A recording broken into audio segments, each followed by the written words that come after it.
took a break. We went to the pet store, got a couple of things that we thought were awesome. Now we're going to talk about the ingredient list. The ingredient list is key.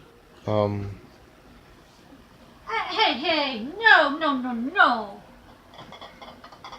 You already ate. I forgot it was there. we should have remembered. Yeah, well, when you got food blogger over it there. Okay, the ingredients list tells you a lot. This is a really good ingredient list. Minus tapioca, but chicken fat, ground flaxseed. This says it's 95% chicken, but if you look at this is ground yellow corn, chicken byproduct meal, soybean meal. This right here is poultry byproduct, corn meal, soybean meal. A lot of grains in the front. Get over here. Chip, up. Hold on. I'm gonna. Okay. Ingredients are listed by weight. The ingredients at the front of the list are the ones that are heavier weight.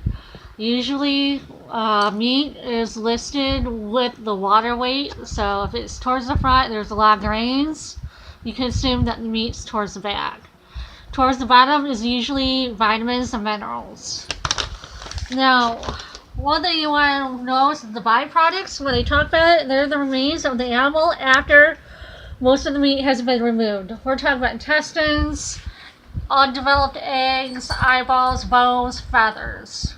Even though there's not supposed to be feathers, some companies put feathers in there. Meal and greens means the leftovers after everything has been extracted, such as cornmeal. Animal protein is what the product says it is, like chicken meal is chicken. Chicken byproduct meal is chicken byproduct. And if an animal or protein is not species specific, it could be anything from zoo animals, shelter animals, roadkill, grocery store waste, restaurant waste, farm waste, 4D animals, which are diseased, dead, disabled, and dying. There are even shelter animals. One of the AFCO presidents in the past has said that when it comes to meat meal or Chip, get out of my shoes. Come. When it's not species specific, like bone and meat meal or meat and bone meal, that can be fluffy or FIDO. It's not illegal, but you know, it can still happen. Meat and bone meal, it can be random from batch to batch. That's why I said in the previous video, you don't know what you're getting in all these batches. There is a common, and I'm going to display it, and you can see it on here. Common practice is ingredient splitting. You see cornmeal, corn gluten meal. And down here, corn distillers dry grains with solubles. They're taking, they're taking 3 different parts of the corn and, you know, instead of having just saying corn, they're taking it and just divide it. That is so that they fall further down on the list. Let me show you something. We're not going to use this right yet. Ingredient splitting. It's important, especially in lower quality foods such as this. I think this also does it. Yes, ground yellow corn, and right down here, corn gluten meal. Okay, what they do is, let's say, for all intents and purposes, this is all corn.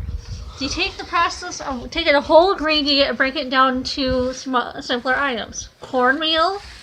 Corn goes into cornmeal, corn gluten meal, corn distillers, dried grains, or solubles.